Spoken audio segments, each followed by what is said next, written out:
In the wealthy enclave of Oakwood Heights, Texas, Dr. Nathan Pierce was more than just a surgeon. He was a miracle worker. With hands steady as stone and the precision of a master craftsman, he had saved countless lives and earned the admiration of an entire medical community. At 45, he stood at the pinnacle of his career, his name whispered with reverence in hospital corridors across the state. Before we jump back in, tell us where you're tuning in from. And if this story touches you, make sure you're subscribed, because tomorrow I've saved something extra special for you.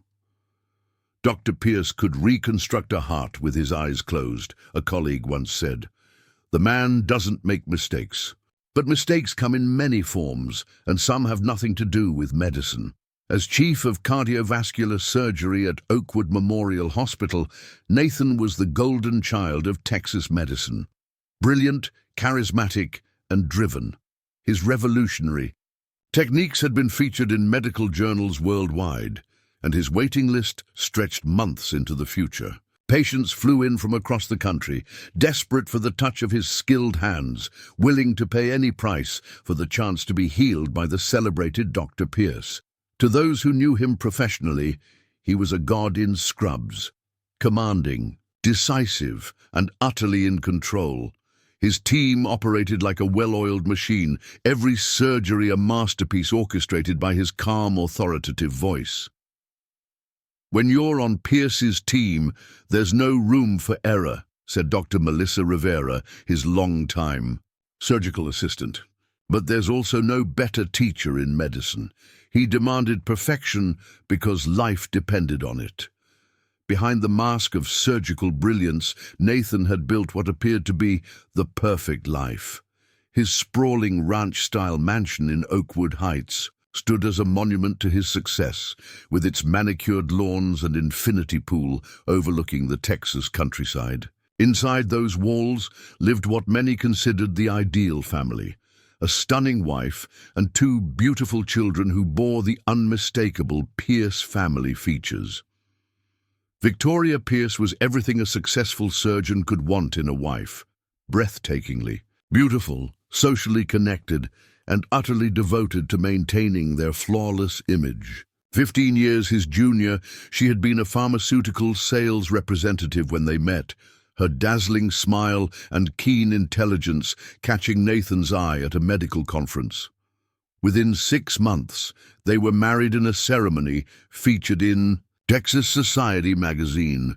They were like something out of a fairy tale, recalled Elizabeth Wyatt, a longtime family friend. Nathan worked impossible hours saving lives, and Victoria created this perfect world for him to come home to. Their dinner parties were legendary, the who's who of Texas medicine and society all vying for invitations. Their children, Emma and Jacob, aged 8 and 10, attended the prestigious Oakwood Academy, where they excelled in both academics and sports. From the outside, the Pierces represented the American dream realized. Success, beauty, intelligence, and wealth all wrapped in a picture-perfect package. And then there was Dr. Aaron Pierce, Nathan's identical twin brother. Just as brilliant but far less disciplined, Aaron had followed his brother into medicine, specializing in neurosurgery. Where Nathan was methodical and controlled, Aaron was intuitive and unpredictable. Where Nathan built a reputation for reliability, Aaron built one for brilliance, punctuated by controversy. The brothers had always been inseparable despite their differences. Growing up in a modest home in East Texas, they had pushed each other to excel, their natural abilities amplified by their competitive spirits. Their parents, a high school science teacher and a nurse, had instilled in them a reverence for medicine and hard work. Those Pierce boys were always something special, said Eleanor Thompson, their former high school teacher. Different as night and day in personality, but you could never separate them. Where you found one, the other wasn't far behind.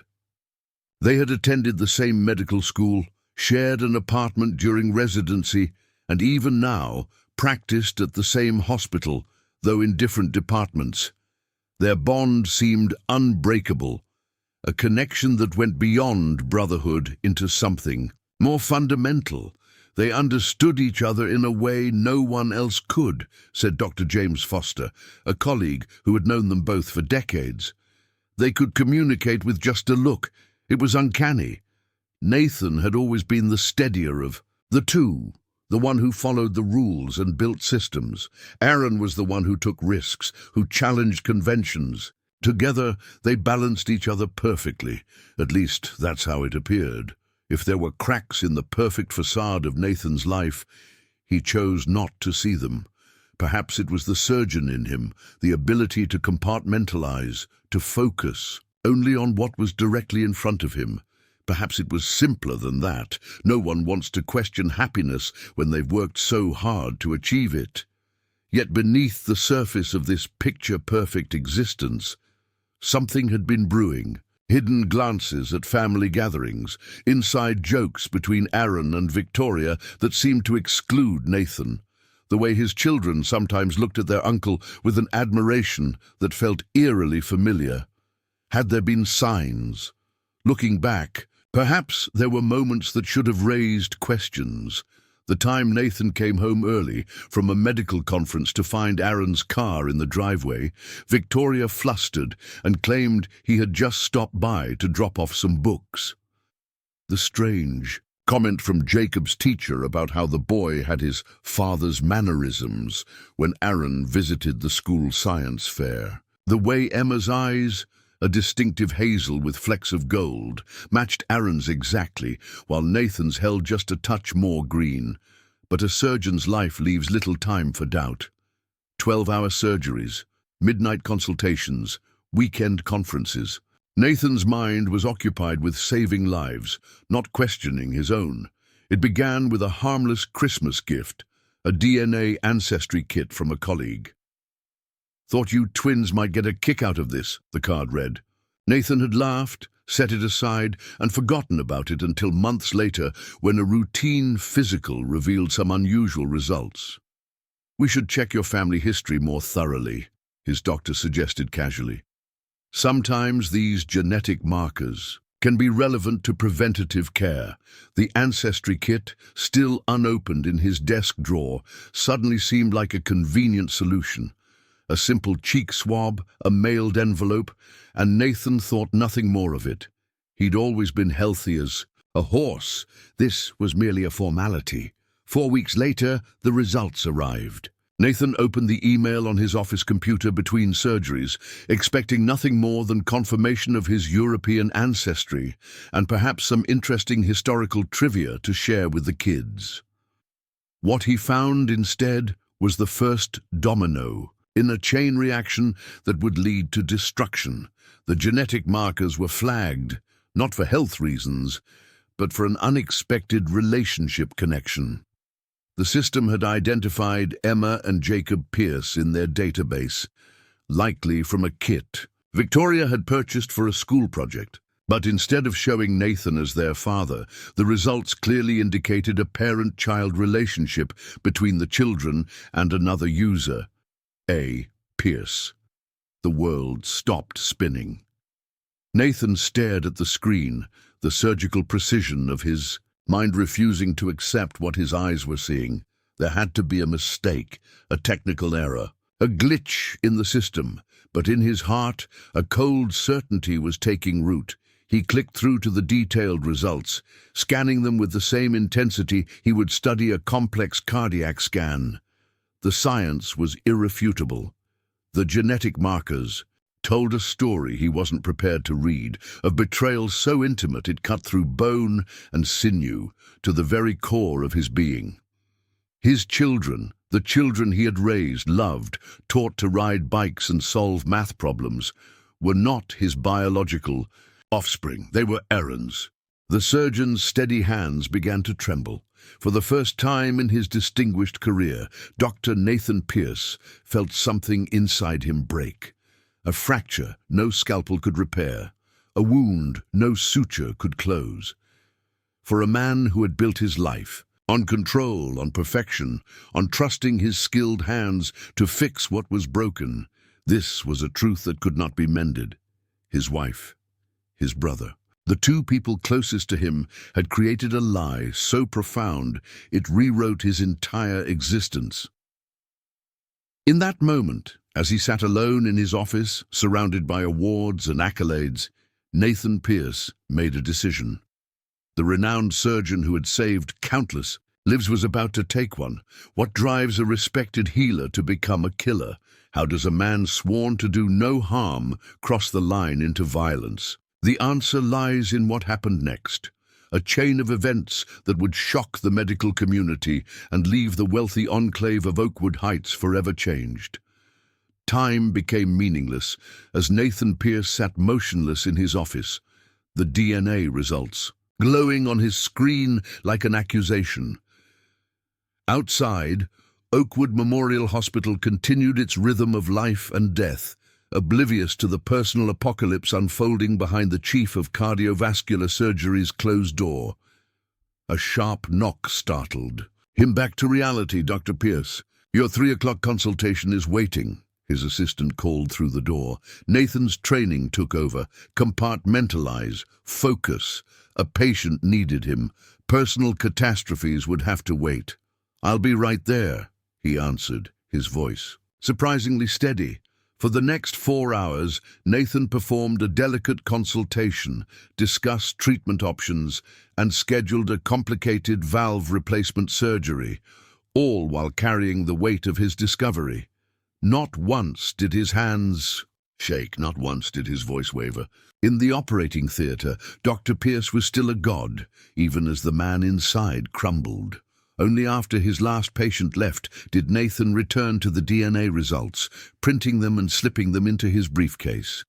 The drive home that evening felt surreal, the familiar Texas landscape passing by his window like scenes from someone else's life. The sprawling mansions of Oakwood Heights, once symbols of his success, now felt like elaborate stage sets for a performance he hadn't realized he was part of. As he pulled into the circular driveway of his home, Nathan noticed Aaron's sleek black Porsche parked near the entrance. "Uncle Aaron's teaching us chess," Emma exclaimed excitedly as Nathan entered the living room, his briefcase clutched tightly in his hand. "Preparing and narrating this story took us a lot of time, so if you are enjoying it, subscribe to our channel. It means a lot to us. Now back to the story." There they were. The perfect tableau. Victoria prepares drinks at the bar, her golden hair cascading over bare shoulders. Aaron leaning over the chessboard, his hand guiding Jacob's as they contemplated their next move. Emma watching, her hazel eyes, Aaron's eyes, bright with admiration. "Nathan, you're home early," Victoria said, a momentary flicker in her composure, quickly masked by her dazzling smile. "Bad day at the office?" Nathan set his briefcase down carefully. "Just a long one. Aaron, I didn't know you were stopping by." Aaron straightened, that familiar grin spreading across his face. The same face that looked back at Nathan from the mirror every morning, yet somehow had always been more charming, more relaxed. "Just happened to be in the neighborhood after." "A consultation," Aaron said, clapping Jacob on the shoulder. "Thought I'd check if my favorite nephew was ready to finally beat me at chess." Nathan watched the casual touch, the easy affection with new eyes. Has it always been this way? Had. He'd been blind or merely preoccupied. "Kids, why don't you finish your homework? I need to talk to your uncle and mom about something," Nathan said, his tone making it clear this wasn't a suggestion. Once the children were upstairs, Nathan poured himself a scotch, drinking it in one swift motion before refilling the glass. "That bad, huh?" Aaron asked, exchanging a quick glance with Victoria. "Lose a patient today?" "No," Nathan replied, his voice quiet. "But I did lose something." He pulled the DNA results from his briefcase and placed them on the granite countertop. "What's this?" Victoria asked, not reaching for the papers. "Why don't you tell me?"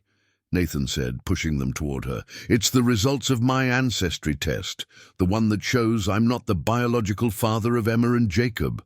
The color drained from Victoria's face. Aaron froze, his hand gripping his glass so tightly his knuckles whitened. Nathan, I can explain, Victoria began. Can you?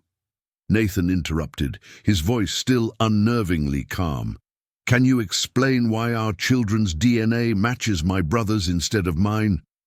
Can you explain how long this has been going on?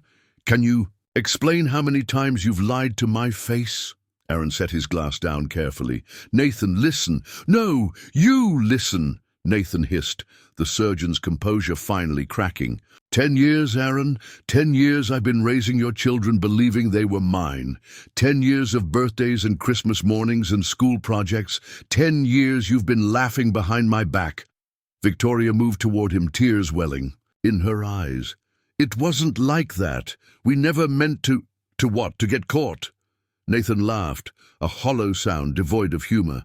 How did it happen, Victoria? Once? Twice? Or has it been ongoing all these years while I was saving lives at the hospital? The silence that followed was answer enough. It started before we were married, Victoria finally whispered. We tried to end it, Nathan. We really did. But then I got pregnant with Jacob. And you let me believe he was mine, Nathan finished, the betrayal cutting deeper with each revelation. Aaron took a step forward. We were going to tell you. When? Nathan demanded, slamming his hand on the counter. After Emma's graduation? At my retirement party? When exactly were you planning to mention that my entire life has been a lie? Upstairs a door opened. Dad? Is everything okay? Emma called. Down. Nathan looked up at the sound of her voice, his heart twisting. She wasn't his daughter. She had never been his daughter, yet he loved her with every fiber of his being. Everything's fine, sweetheart, Victoria called up, her voice steady despite the tears streaming down her face. Just grown-up talk. Close. Your door, please. They waited in tense silence until they heard Emma's door close again. I want you both out of my house, Nathan said finally, his voice dropping to a dangerous whisper. Tonight. Nathan, be reasonable, Aaron pleaded. The kids, Nathan laughed bitterly. Now you're concerned about the kids? Where was that concern when you were sleeping with my wife? Where was that concern when you let me believe they were mine? Victoria reached for Nathan's arm. Please, let's just talk about this. He recoiled from her touch as if burned. There's nothing to talk about. Pack your things. Take the children to a hotel. I need you gone. And then what? Aaron asked, his surgeon's mind already calculating. Next steps, contingencies, damage control. What's your plan here, Nathan? My plan. Nathan stared at his brother, his twin, his mirror image who had corrupted everything he touched. My plan is to not commit murder tonight. But for that to happen, you both need to leave. Now. The next 3 days passed in a blur of whiskey and silence. Nathan cancelled his surgeries, claiming a family emergency. He ignored calls from Victoria, from Aaron, from colleagues concerned about his abrupt absence. He sat in his empty house, surrounded by photographs of a family that had never really been his, drinking until the edges of his pain dulled. On the 4th day, Nathan Pierce did something unusual. He went to the shooting range, the Oakwood Heights. Shooting Club was accustomed to seeing Nathan once or twice a year, usually when entertaining out-of-town colleagues. But that Wednesday morning he arrived alone, his eyes bloodshot, his normally immaculate appearance slightly disheveled. Dr. Pierce, the rangemaster, greeted him. Been a while. The usual 9mm. No, Nathan said after a moment. I'd like something with more stopping power today, and I'd like to purchase, not just rent. The rangemaster raised an eyebrow, but asked no questions. In Texas, a man buying a firearm was hardly unusual, even if that man was a surgeon who typically saved lives, rather than contemplated taking them. By afternoon, Nathan Pierce left the club with a registered .45 caliber handgun and 2 boxes of ammunition. That evening, his phone rang for the 20th time that day. This time, instead of ignoring it, Nathan answered. We need to talk. Aaron's voice came through the speaker. This situation is getting out of hand. Victoria took the kids to her mother's in Austin, but I'm still in town. Meet me at my place. Tonight, 9 o'clock. Nathan agreed with a calmness that should have alarmed his brother. In the hours before the meeting, Nathan moved like a man in a trance. He showered, shaved, dressed in one of his expensive suits. He looked, for all appearances, like the old Dr. Pierce, controlled, meticulous, prepared. Only the new weight in his jacket pocket suggested otherwise. At 8:30 p.m., he poured himself one last scotch, drank it slowly, savoring the burn. Then he got into his Mercedes and drove the familiar route to Aaron's modernist apartment in downtown Oakwood Heights. Aaron opened the door, looking haggard, his usually perfect appearance marred by days without proper sleep. The brothers regarded each other in silence, identical faces, identical DNA, now separated by a betrayal too profound for words. "Come in," Aaron said finally, stepping aside. "I've poured us both a drink. We need to figure this out like rational men." "Rational?" Nathan repeated, stepping into the minimalist apartment. "Is that what you call sleeping with your brother's wife for a decade? Rational?" Aaron sighed, running a hand through his hair, a gesture they had both inherited from their father. "It wasn't planned, Nathan. It just happened. And then it kept happening, and before we knew it there was Jacob, and then Emma, and the lie was too big to confess." "So you just kept going," Nathan said, accepting the offered glass but not drinking. "Year after year, birthday after birthday. All those Father's Days, Aaron. All those cards saying, 'World's best dad.' Did you laugh about that with Victoria afterward?" "It wasn't like that," Aaron insisted, his voice cracking. "We both felt terrible. The guilt was eating us alive, but we also didn't want to hurt you, to destroy everything you had built." Nathan set his untouched drink down on the sleek coffee table. "How considerate of you both. What do you want, Nathan?" Aaron asked finally, spreading his hands. "Tell me how to fix this. Tell me what you need." The weight in Nathan's pocket seemed to grow heavier. His hand moved toward it almost of its own accord. "What I need," Nathan said softly, "is to understand how my own brother could do this to me. What I need is my life back. What I need is for the past 10 years not to be a lie."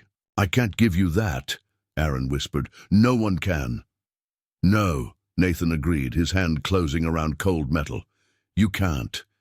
A famous surgeon once wrote that the difference between a scalpel and a knife is merely intent. Both can heal or harm, depending on the hand that wields them and the purpose behind the cut." As Nathan Pierce stood in his brother's apartment that night, the weight of the gun in his hand felt nothing like a scalpel. There was no precision here, no healing intent, only raw, uncontrollable rage and a desire to excise the cancer that had invaded his life.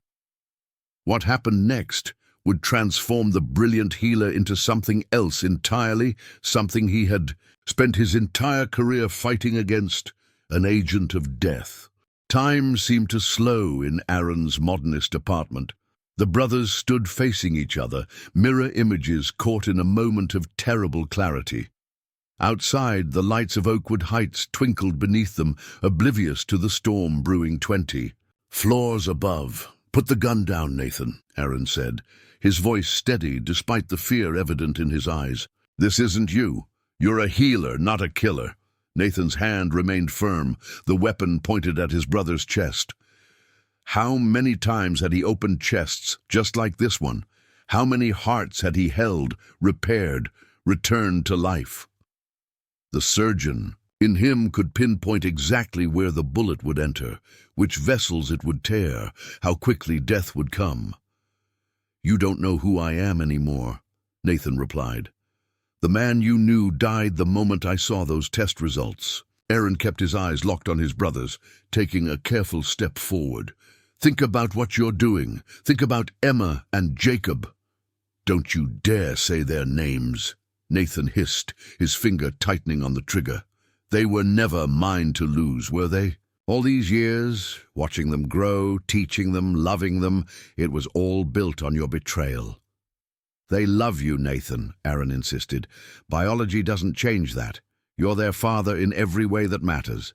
A bitter laugh escaped Nathan's lips. How convenient for you to say that now. Tell me, brother, when exactly were you planning to confess? After I paid for their college? At my funeral? Aaron's shoulders slumped. There was never going to be a right time. Victoria and we made a terrible mistake, and then we just kept making it worse. A mistake? Nathan's voice rose. A mistake is leaving a surgical sponge on a patient. A mistake is missing a diagnosis. What you did wasn't a mistake, Aaron. It was a calculated betrayal that lasted for years. The gun wavered slightly in Nathan's hand. Sweat beaded on his forehead despite the apartment's cool temperature. His surgeon's mind catalogued his own symptoms clinically: elevated heart rate, increased respiration, tremors in the extremities, classic fight-or-flight response, the body preparing for violence. You want to know the worst part? Nathan continued, circling his brother slowly. I trusted you, more than anyone. We shared everything, same face, same parents, same profession, but that wasn't enough for you, was it? You had to take my wife too. It wasn't about taking anything from you, Aaron pleaded. It just happened. We tried to end it so many times, but what? The sex was too good? Nathan spat. The thrill of betraying me was too exciting? Aaron flinched. It wasn't like that. Then what was it like? Nathan demanded, pressing the gun against his brother's chest now. Explain it to me. Make me understand how my own twin could sleep with my wife for years and father my children while looking me in the eye every day. We fell in love, Aaron whispered. 3 words. So simple, so devastating. Nathan staggered back as if physically struck. Love, he repeated incredulously. You call that love?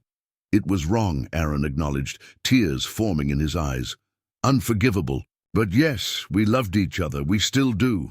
Something inside Nathan, something that had been holding him together these past few days, finally snapped. The careful control, the compartmentalization that made him an exceptional surgeon, disintegrated in an instant. With a roar of pain and rage, he lunged forward, the gun momentarily forgotten as he slammed his brother against the wall. Pictures crashed to the floor, glass shattering around their feet. Aaron didn't fight back, accepting the assault, as Nathan's fists connected with his jaw, his ribs, anywhere he could reach. Fight back, Nathan demanded, gasping for breath as he stepped away. At least give me that much respect. Aaron straightened, blood trickling from his split lip. I won't fight you, Nathan. I deserve this. Yes, you do, Nathan agreed, raising the gun once more. You deserve much worse. Nathan froze as Aaron's phone lit up on the coffee table. Victoria's name flashed on the screen. The brothers stared at it, then at each other. Answer it, Nathan commanded, gesturing with the gun. Put it on speaker. Aaron hesitated, then compiled, his hands visibly shaking as he picked up the phone. Hey, he said, fighting to keep his voice normal. Everything okay? Not really. Victoria's voice filled the room. The kids keep asking about Nathan. They don't understand why we left so suddenly. I don't know what to tell them anymore, Aaron. This is tearing them apart. Nathan's jaw tightened at the sound of her voice, once so beloved, now tainted by deception.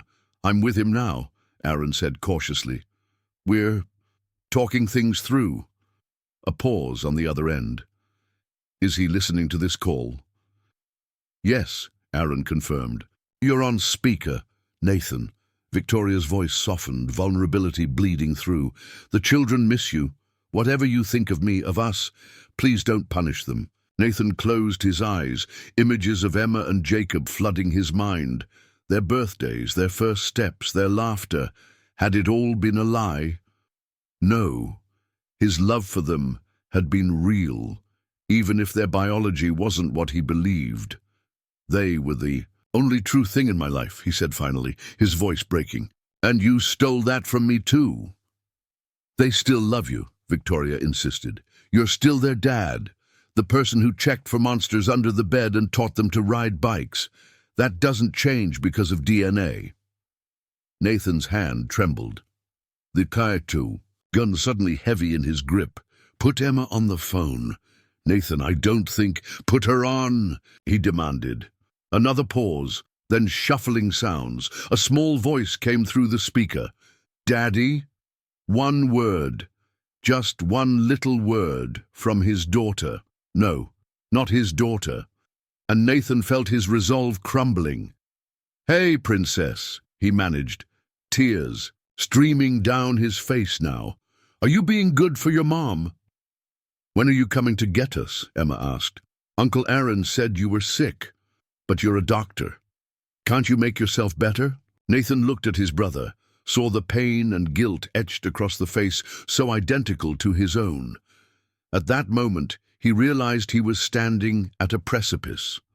One path led to violence, to destruction, to becoming everything he had spent his life fighting against. The other was unclear, painful, but didn't end with blood on his hands. I'm working on it, sweetheart, he said softly. Can you put your mom back on? After a few moments, Victoria's voice returned. I'm here. Keep them safe, Nathan said simply. I need some time. He gestured for Aaron to end the call. The apartment fell silent again. The tension transformed into something heavier, more complex. I'm not going to kill you, Nathan said finally, lowering the gun. Not because you don't deserve it, but because they don't deserve to lose both of their fathers. Relief washed over Aaron's face. Nathan, Don't thank me. Nathan cut him off. And don't mistake this for forgiveness. This isn't over. He turned to leave, but Aaron's voice stopped him. What happens now? Nathan paused at the door, not turning around. Now I'm going to destroy you, brother, just not with a bullet. The drive back to his empty mansion was a blur. Nathan moved through the night on autopilot, the gun now locked. In his glove compartment, the rage hadn't dissipated, but it had transformed into something colder, more calculated. He was a surgeon after all.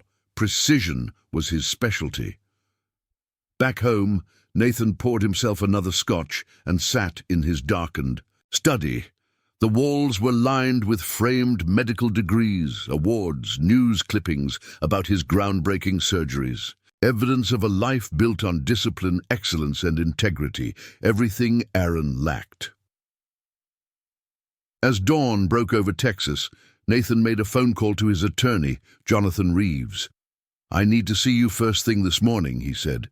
It's about Victoria and Aaron. Trouble in paradise? The lawyer asked, surprise evident in his voice. Paradise was an illusion, Nathan replied. Now I need a divorce. And something else. Something else? Reeves prompted.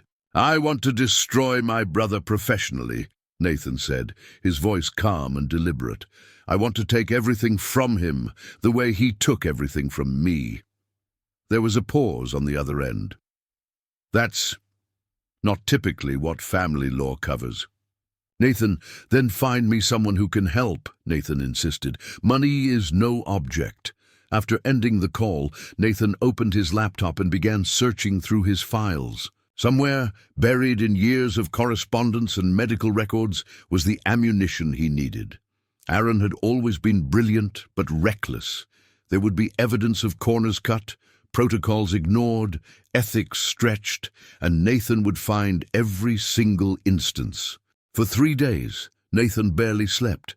He combed through records, made calls to colleagues, compiled a dossier of his brother's professional shortcomings. Where evidence was thin, he found ways to interpret innocuous events in damning ways. He was no longer operating with a scalpel, but the precision remained the same. Every cut calculated for maximum damage. On the 4th day, Victoria tried to visit. Nathan watched through the security camera as she stood at his door, knocking repeatedly. He didn't answer. She left a handwritten letter that he burned without reading. That evening, Nathan called the hospital board chairman, Dr. Harold Whitman. I need to speak with the ethics committee, he said without preamble. It's about my brother. I've discovered some disturbing patterns in his practice." "Nathan?" Whitman sounded concerned. "Are you sure about this? Whatever's happening between you two personally—" "This isn't personal," Nathan lied smoothly. "This is about patient safety. Isn't that our highest priority?" The meeting was scheduled for the following Monday. Nathan prepared meticulously, organizing his evidence, rehearsing his presentation. The same focus he brought to complex surgeries, he now directed toward his brother's destruction. What he didn't anticipate was Victoria's next move. When Nathan finally opened his door that Sunday night, he found not Victoria, but Sheriff Daniel Calloway on his doorstep. "Evening, Dr. Pierce," the sheriff said, removing his hat. "Mind if I come in? We need to have a conversation about some allegations your wife has made." Nathan's blood ran cold. "What allegations?" The sheriff's expression was grave. "She says you threatened your brother with a gun 4 nights ago. Says she has a recording of the conversation to prove it." Nathan's careful plans began to unravel. He hadn't considered that Victoria might have recorded that phone call, that she would use his moment of weakness against him. "I think you'd better—" "Come with me, Dr. Pierce," Sheriff Calloway continued. "We have some questions about your recent firearms purchase and your whereabouts on Thursday night." As the sheriff led him to the waiting patrol car, Nathan realized that in his focus on professional revenge, he had overlooked a crucial variable: Victoria's capacity for self-preservation. The healer who had contemplated becoming a killer now found himself caught in a trap of his own making. But the game wasn't over yet, not while Nathan Pierce still had cards to play, and the most dangerous card was still in his hand. The holding cell at the Oakwood Heights police station was a far drive from the sterile, controlled environment of an operating room. The harsh fluorescent lights cast sickly shadows across concrete walls. The stainless steel toilet offered no privacy. The thin mattress on the narrow cot bore stains from previous occupants. For Dr. Nathan Pierce, accustomed to commanding the finest surgical suites in Texas, this new reality was a shock to the system. His hands, those million-dollar hands that had saved countless lives, now clutched the edge of the metal bench as he sat alone, still wearing the tailored suit he'd been arrested in. "You get 1 phone call," Officer Ramirez had told him during processing. "Make it count." Nathan had called neither Victory nor Aaron. Instead, he'd contacted Eliza Conway, the most ruthless criminal defense attorney in 3 counties. "Sit tight and say nothing," she had instructed over the phone. "I mean it, Nathan, not a word to anyone until I get there." So he waited, silent and still, his surgeon's mind cataloguing details of his surroundings with clinical detachment. The microscopic cracks in the concrete floor, the precise interval of the dripping sink faucet, approximately 3.7 seconds between drops. The faint smell of industrial disinfectant fails to mask more offensive odors. "Dr. Pierce?" A sharp female voice called from the other side of the bars. "I'm Eliza Conway. Stand back from the door, please." The attorney who entered his cell looked nothing like the flashy, television-style lawyers Nathan had expected. Conway was compact, severe, with steel-grey hair cut in a practical bob and eyes that assessed him with the same clinical precision he used on patients. "They've charged you with aggravated assault and making terroristic threats," she said without preamble, setting her briefcase on the bench. "Your wife provided police with a recording of a phone call where you can be heard threatening your brother, while apparently holding him at gunpoint." Nathan remained silent. "Smart man," Conway nodded approvingly. "Now listen carefully. The DA hasn't filed attempted murder charges yet, but they're considering it based on the gun purchase and the recording. Your wife claims you've been unstable since discovering your children's paternity." A muscle in Nathan's jaw twitched, but he maintained his silence. "The arraignment is tomorrow morning," Conway continued. "I'm going to argue for bail. You're professional. Standing and community ties work in our favor. The lack of prior criminal history helps too. But the premeditated nature of the gun purchase works against us. She paused, studying him. I need to know what happened in your words. This room isn't recorded, and everything you tell me is protected by attorney-client privilege. For the first time since his arrest, Nathan spoke, his voice low and controlled. Victoria and Aaron have been having an affair for our entire marriage. My children, the ones I've raised for 10 years, are biologically his. Conway's expression didn't change. And the gun? I purchased it legally. I went to Aaron's apartment. We argued. I considered killing him, but you didn't, Conway stated rather than ask. No, why not? Nathan's gaze hardened. My daughter called during the confrontation. Hearing her voice, I couldn't do it. Conway nodded. That's good. Very good. Shows you maintained control, made a moral choice despite extreme provocation. She made a note in her pad. What happened after you left your brother's apartment? I went home, started gathering evidence of his professional misconduct. I was planning to destroy his career through proper channels. Also good. Shows you redirect your anger toward legal remedies. Conway tapped her pen against her notepad. Here's our approach. You discovered a devastating betrayal, experienced a temporary emotional crisis, sought help through confronting your brother, but ultimately chose restraint and legal recourse. Nathan's eyes narrowed. That's not entirely accurate. It's entirely defensible, Conway corrected, and it's the narrative that keeps you out of prison. Time's up, Officer Ramirez announced. Arraignments at 9 a.m. tomorrow. Conway gathered her notes. Remember, Dr. Pierce, not a word to anyone. I'll see you in the morning. As the cell door clanged shut once more, Nathan returned to his silent vigil on the bench, the gravity of his situation settling over him like a shroud. News of Dr. Nathan Pierce's arrest spread through Oakwood Heights like wildfire. By morning, local television stations had set up camp outside the courthouse, their satellite trucks crowding the street. We're here outside the Oakwood County Courthouse, where renowned cardiovascular surgeon Dr. Nathan Pierce will be arraigned today on charges of aggravated assault, reporter Jessica Winters announced into her microphone. Sources close to the investigation say Dr. Pierce allegedly threatened his twin brother, neurosurgeon Dr. Aaron Pierce, with a gun following the discovery of a devastating family secret.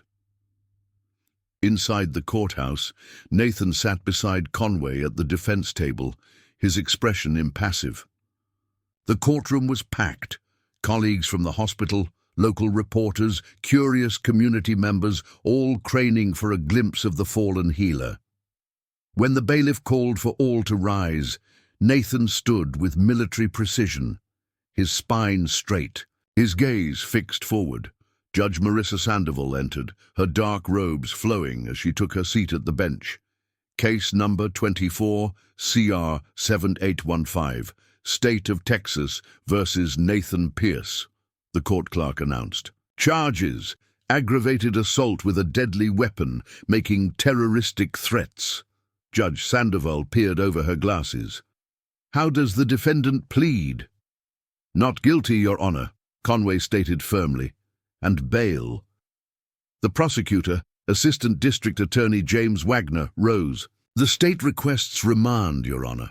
Dr. Pierce purchased a firearm with the apparent intent to harm his brother. He's demonstrated both the means and motivation for violence. Your Honor, Conway countered. Dr. Pierce is a respected surgeon. With deep ties to this community, he has no criminal history whatsoever. The alleged incident occurred during a moment of extreme emotional distress after discovering a profound betrayal by his wife and brother. Since that moment, Dr. Pierce has sought legal remedies, not violent ones. Judge Sandoval considered both arguments. Bail is set at $1 million. The defendant will surrender his passport and any firearms. He is to have no contact with either Aaron Pierce or Victoria Pierce pending trial. The gavel struck with finality. Outside the courthouse, Nathan faced a gauntlet of reporters and cameras.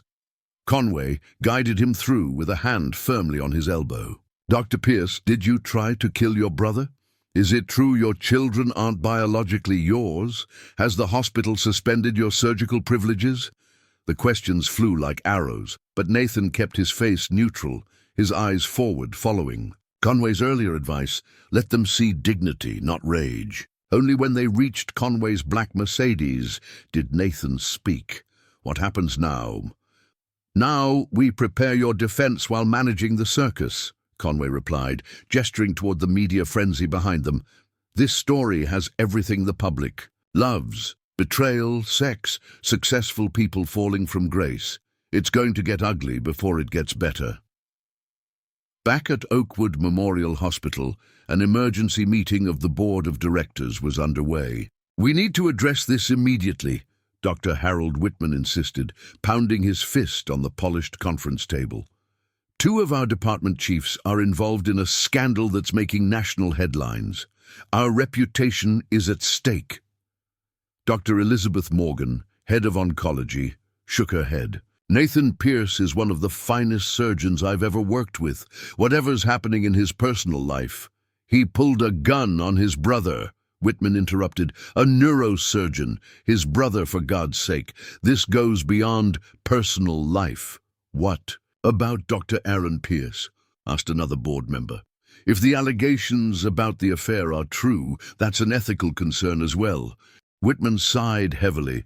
"Administrative leave for both, effective immediately. We'll conduct an internal investigation parallel to the criminal proceedings." As the board members filed out, Whitman remained seated, staring at the hospital's mission. Statement mounted on the wall: "Excellence in healing, integrity in care." How quickly things fall apart, he thought. Over the next 48 hours, the Pierce scandal dominated local news and trended nationally on social media. Every detail of the brothers' lives was excavated, examined, and speculated upon. Twin surgeons. Love triangle ends in armed standoff. DNA test reveals decade of deception among Texas medical royalty. From healing hands to handcuffs, Dr. Nathan Pierce's fall from grace. The headlines grew more sensational by the hour. Patients began requesting transfers from both doctors' care. The hospital's press office was overwhelmed with calls. Victoria Pierce fled with the children to her mother's vacation home in Colorado, refusing all interview requests. Aaron Pierce issued a brief statement through his attorney. "This is a private, family matter. I ask for privacy during this difficult time." Meanwhile, Nathan Pierce posted bail and returned to his empty mansion, now surrounded by news vans and paparazzi. Inside, he moved through rooms haunted by memories, each family photograph. Now a monument to deception, the phone rang constantly. Colleagues, friends, even patients called to offer support or, more often, to extract gossip. Nathan unplugged the landline and turned off his cell phone. The only voice he answered was Conway's. "The prosecution has requested your medical records," she informed him during one call. "They're building a case that you've been unraveling psychologically. Have you ever been treated for mental health issues, depression, anxiety, anything they could use?" "No," Nathan replied. "I've never needed therapy. Until now." "Keep it that way," Conway advised. "Any psychiatric treatment at this point could be used against you." After hanging up, Nathan wandered into his home office. The evidence he'd gathered against Aaron lay scattered across his desk: surgical logs, patient complaints, documentation of protocol breaches. It all seemed so petty now, so inadequate compared to the magnitude of the betrayal. His gaze fell on a framed photo from the children's last birthday: Emma and Jacob blowing out candles, Victoria smiling proudly, Aaron standing nearby with a champagne glass, Nathan with his arm around his wife's waist. A perfect family portrait, a perfect lie. With sudden violence, Nathan swept the frame from the desk, the glass shattering against the wall. The sound was satisfying in its finality, but the relief was momentary. His phone buzzed with a text message from an unknown number. Despite himself, Nathan checked it. "The children are asking for you. Please call." Nathan stared at the message, his thumb hovering over the delete button. Instead, he found himself typing a reply. "Tell them their father is dead. The man who raised them was never real." He pressed send, then immediately regretted it. The children deserved better. They were innocent victims in all this. Before he could correct his cruelty, another text arrived. "Nathan, we need to talk. In person. There's something you don't know." What secret could Victoria possibly have left to reveal? What could be worse than the deception Nathan had already uncovered? And if he agreed to meet her, could he trust himself to maintain control? As night fell over Oakwood Heights, Dr. Nathan Pierce stood at yet another crossroads, unaware that the true devastation, the final act that would transform this family tragedy into a national sensation, was yet to come. The private dining room at the Oakwood Heights Country Club offered the one thing Nathan Pierce needed most: discretion. With its separate entrance and staff sworn to confidentiality, it was the perfect location for a meeting that could not happen at his home, her mother's house, or anywhere the press might be watching. Nathan arrived first, 15 minutes early, the punctuality of a surgeon, ingrained through decades of practice. He ordered scotch, neat, and positioned himself facing the door. Control was essential now. When Victoria entered, he barely recognized her. Gone was the polished trophy wife. With her designer dresses and immaculate makeup, this woman looked smaller somehow, her hair pulled back in a simple ponytail, dark circles shadowing her eyes. She wore jeans and a plain blouse, clothing Nathan had rarely seen her enduring. Their marriage. "Thank you for coming," she said, sliding into the chair across from him.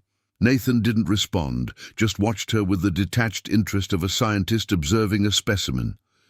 "How are you holding up?" she asked after an uncomfortable silence. "Spare me the concerned wife act," Nathan replied coldly. "You said there was something I don't know. What is it?" Victoria flinched at his tone, but straightened her shoulders. "Before I tell you, I need your word that you'll hear me out completely. No interruptions, no walking out. You're hardly in a position to make demands." "This isn't for me," Victoria insisted. "It's for Emma and Jacob." At the mention of the children, Nathan's expression softened almost imperceptibly. "Fine, I'm listening." Victoria took a deep breath. "The affair with Aaron, it didn't start the way you think. It wasn't about betraying you or wanting something exciting on the side." Nathan's jaw tightened, but he remained silent as promised.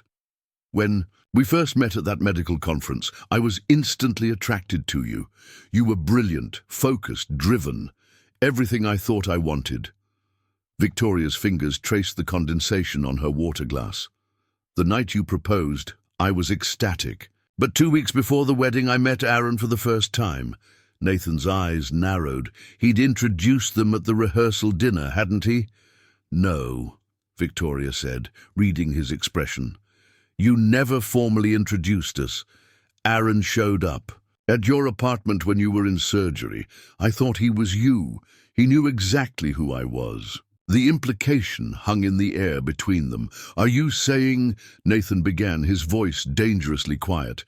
"Aaron pretended to be you," Victoria confirmed, "just for a few minutes. He claimed it was a twin thing, a joke, but something felt off. When I confronted him later, he admitted he'd been watching me for weeks. Follow me, learning my routine."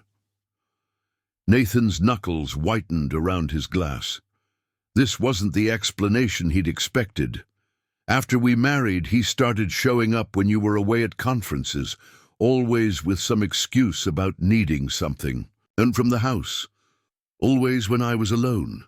Victoria's voice trembled slightly. "He would make comments about how you and he shared everything growing up, how no one could tell you apart, how it would be so easy for him to step into your life and no one would know." "Are you claiming he coerced you?" Nathan asked incredulously. "Not physically," Victoria clarified. "It was Subtler than that. He'd bring up personal details about me that I'd never told him. Things from my past, my fears, my college indiscretions. He implied he had evidence that could destroy my reputation, my relationship with you. Nathan's analytical mind raced. Could this be true? Aaron had always been manipulative, had always wanted what Nathan had, but this level of calculation seemed beyond even him. When I got pregnant with Jacob, Victoria continued, I was certain the baby was yours, but Aaron insisted on a private paternity test. When it showed he was the father, he had what he wanted. Leverage to ensure I never left, never told you. And, Emma? Nathan asked. Victoria's eyes filled with tears. After Jacob, I tried to end things completely. Aaron threatened to tell you everything if I didn't meet him one last time. 9 months later, Emma was born. A heavy silence fell between them. Outside the private room, the normal sounds of the country club, silverware clinking, muted conversations, soft music, seemed to belong to another world entirely. Why are you telling me this now? Nathan finally asked. Why not when I first confronted you? Because of this, Victoria said, sliding a folded piece of paper across the table. I found it on Aaron's desk when I went to collect some of the kids' things from his apartment. Nathan unfolded the document. It was a photocopy of a medical record, his medical record, specifically the results of a routine physical he'd undergone 5 years earlier. One line was highlighted. Patient exhibits mild oligospermia. Fertility may be compromised. His blood ran cold. This is private medical information. How did Aaron access this? He's on the hospital's electronic record system, just like you, Victoria said quietly. Nathan, do you understand what this means? He knew before either of us did. He knew you might have fertility issues. That's why he was so confident the children would be his. The pieces began falling into place in Nathan's mind. His brother hadn't just betrayed him on a whim. This was calculated, targeted, deliberate. A decade-long campaign to take what belonged. To Nathan, to insert himself into every aspect of his life. There's more, Victoria continued, pulling out her phone. When you confronted us, I started looking through old messages, trying to make sense of how I let this happen. I found these. She showed Nathan a series of text exchanges between her and Aaron spanning several years.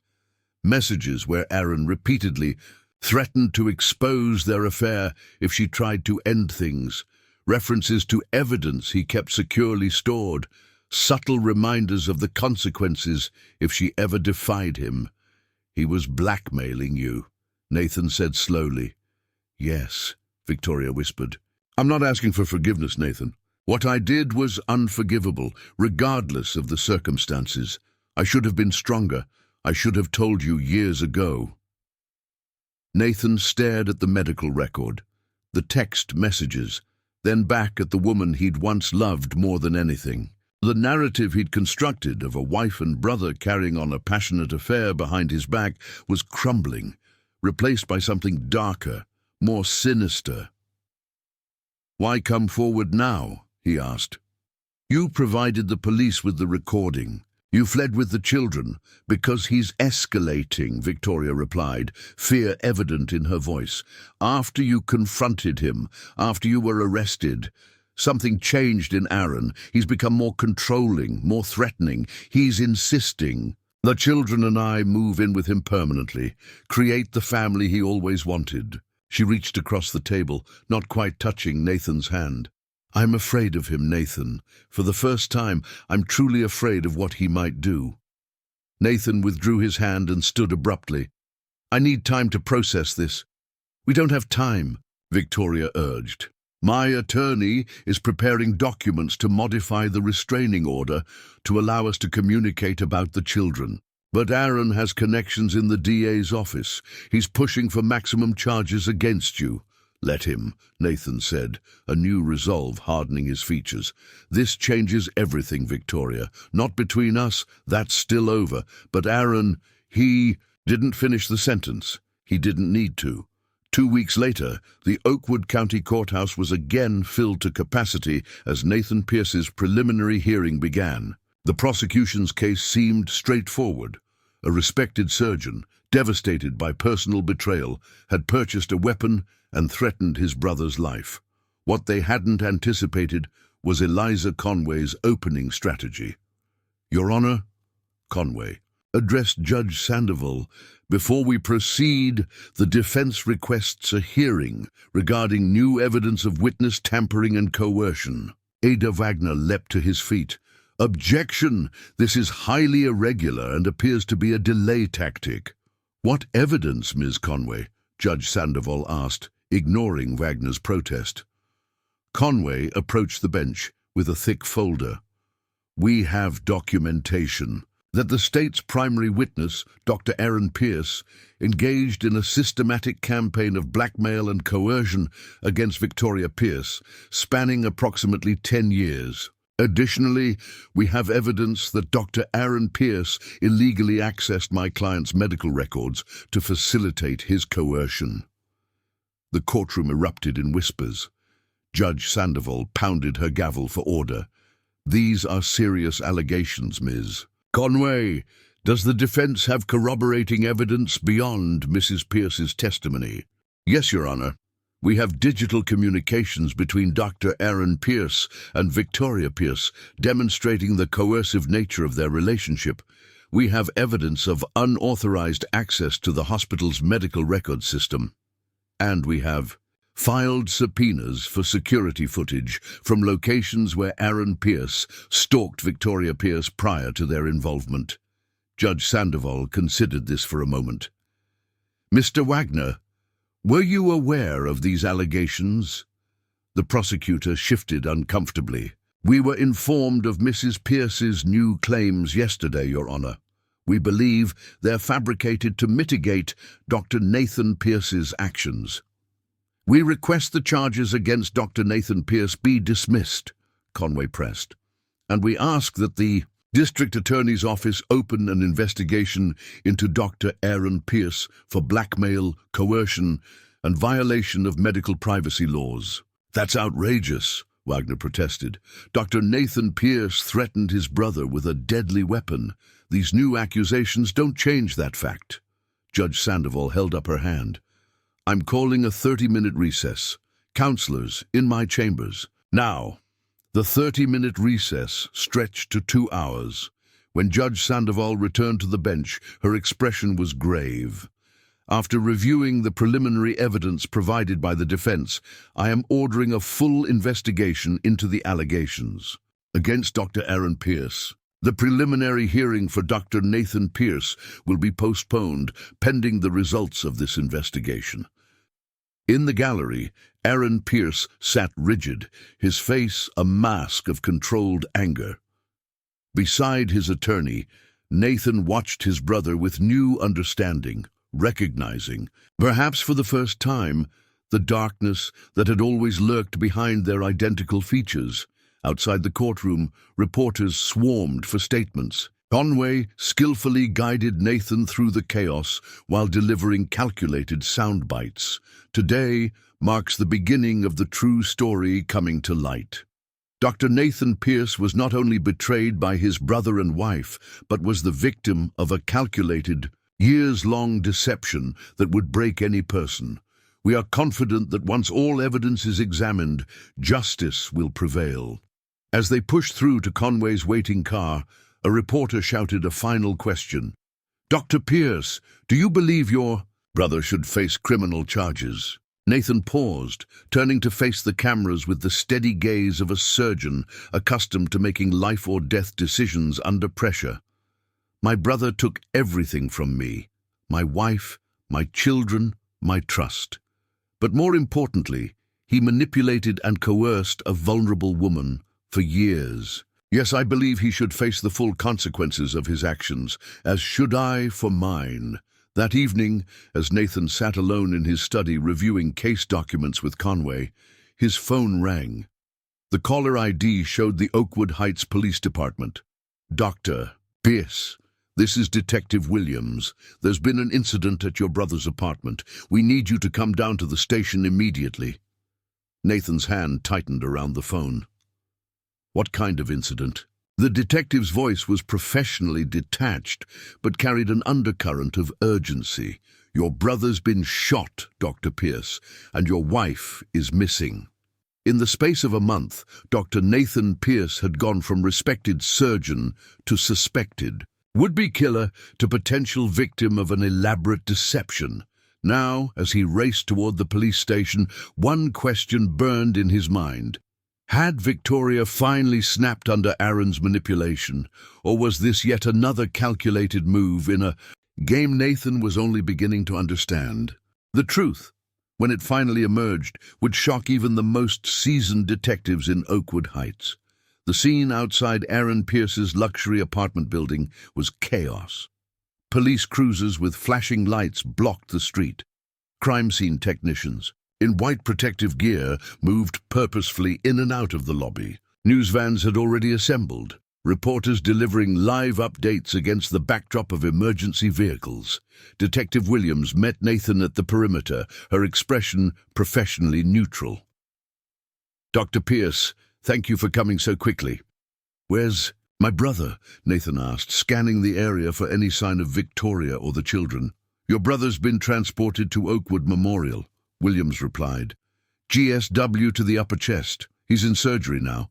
The irony wasn't lost on Nathan. Aaron was now in the hands of the very surgeons they had once led, and Victoria, still unaccounted for. Initial reports indicate she was at the apartment earlier this evening. Neighbors heard an argument, then a gunshot. By the time first responders arrived, she was gone. Williams studied Nathan carefully. "When was the last time you spoke with Mrs. Pierce?" 2 days ago, after the court hearing. She called to discuss arrangements for me to see the children. And where are the children now? With Victoria's mother in Colorado, as far as I know. A new worry gripped Nathan. "You don't think Victoria would harm them?" Williams shook her head. "We've confirmed with local authorities that the children are safe with their grandmother. Mrs. Pierce apparently dropped them off yesterday, saying she needed to handle some business in Texas." Nathan exhaled slowly. At least Emma and Jacob were protected from whatever nightmare was unfolding. "We need your help, Dr. Pierce," Williams continued. "Based on preliminary evidence and your recent court filings, we're considering multiple scenarios. Did Mrs. Pierce mention any plans to confront your brother?"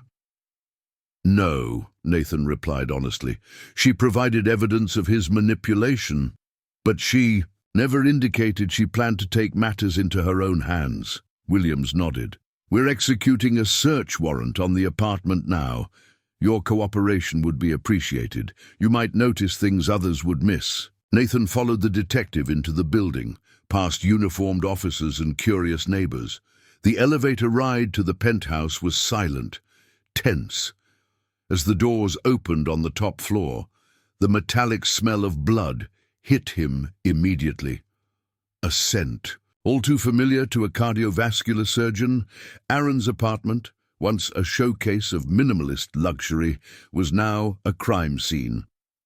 Evidence markers dotted the living room floor. A significant blood pool had formed near the white leather sofa, with spatter patterns across the glass coffee table and abstract artwork on the wall behind.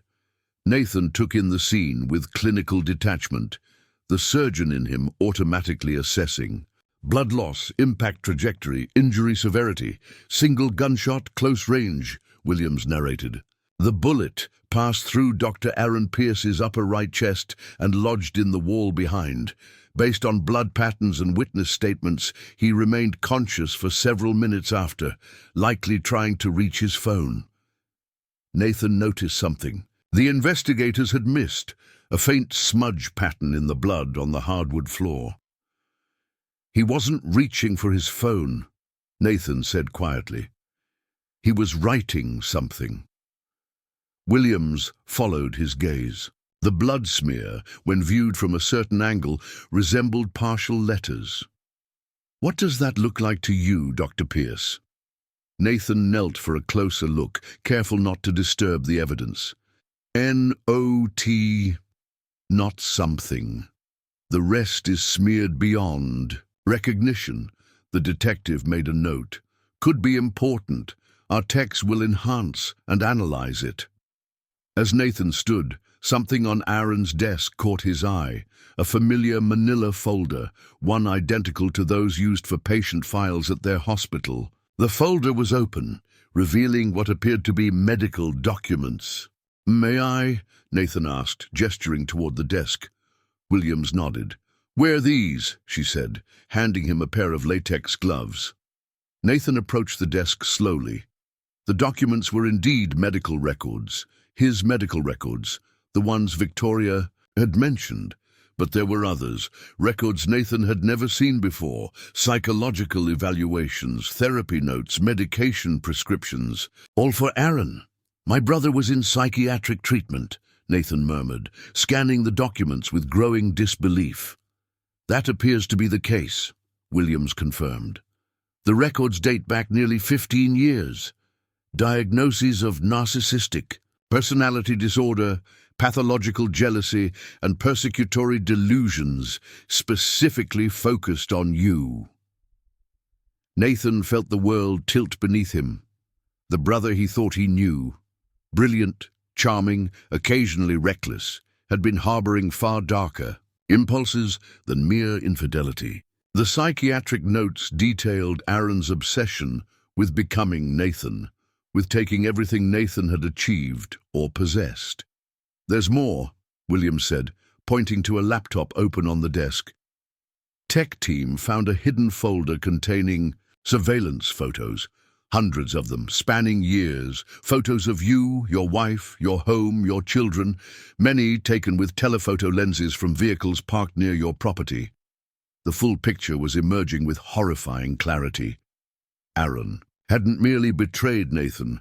He had systematically stalked him, studied him, plotted to replace him. "Did Victoria know about this?" Nathan asked, gesturing to the psychiatric records. "We don't believe so," Williams replied. "Based on the preliminary timeline, Mrs. Pierce likely discovered these documents today when she came to collect some of the children's belongings. We think that's what triggered the confrontation." Nathan tried to imagine Victoria's reaction upon discovering the extent of Aaron's pathology. The shock, the fear, the realization that she too had been manipulated, far beyond what she had admitted to Nathan. "Detective, I need to find her," Nathan said urgently. "If she's learned what Aaron was truly capable of, she might be in danger, from herself or from others connected to him." Williams hesitated. "Dr. Pierce, I understand your concern, but you're still technically under investigation yourself. I can't have you involved in an active manhunt." "I know Victoria better than anyone," Nathan insisted. "I might know where she'd go, what she'd do in a crisis." Before Williams could respond, her radio crackled. "Detective, we've got a witness who saw a woman matching Mrs. Pierce's description at Sanderson Park about 30 minutes after the shooting. She appeared distressed and was carrying what looked like a file or folder. Sanderson Park, the location, registered immediately in Nathan's mind. It was where he had proposed to Victoria 12 years earlier. "I know where she's going," Nathan said with sudden certainty. The old boathouse at Sanderson Lake stood isolated at the northern edge of the park, closed for renovations and largely forgotten by park visitors. Years ago, it had been Nathan and Victoria's secret meeting place during their whirlwind courtship. Nathan's Mercedes rolled to a stop on the gravel path near the weathered structure. No other vehicles were visible, but a faint light flickered from inside. Not electric, but the unsteady glow of what might be a phone flashlight. Despite Detective Williams's protests, Nathan had convinced her to let him approach alone with police, support remaining at a distance. Any visible police presence might spook Victoria if she truly was inside. The wooden dock creaked beneath Nathan's feet as he approached. The lake water lapped gently against the pilings, a peaceful sound at odds. With the tension gripping his body, "Victoria?" he called softly, pushing the partially open door wider. She sat on an overturned rowboat in the center of the dusty room, illuminated by the flashlight function on her phone. Her blonde hair was disheveled, her clothes stained with what Nathan immediately recognized as blood. In her lap lay the gun, a small revolver that Nathan had never seen before.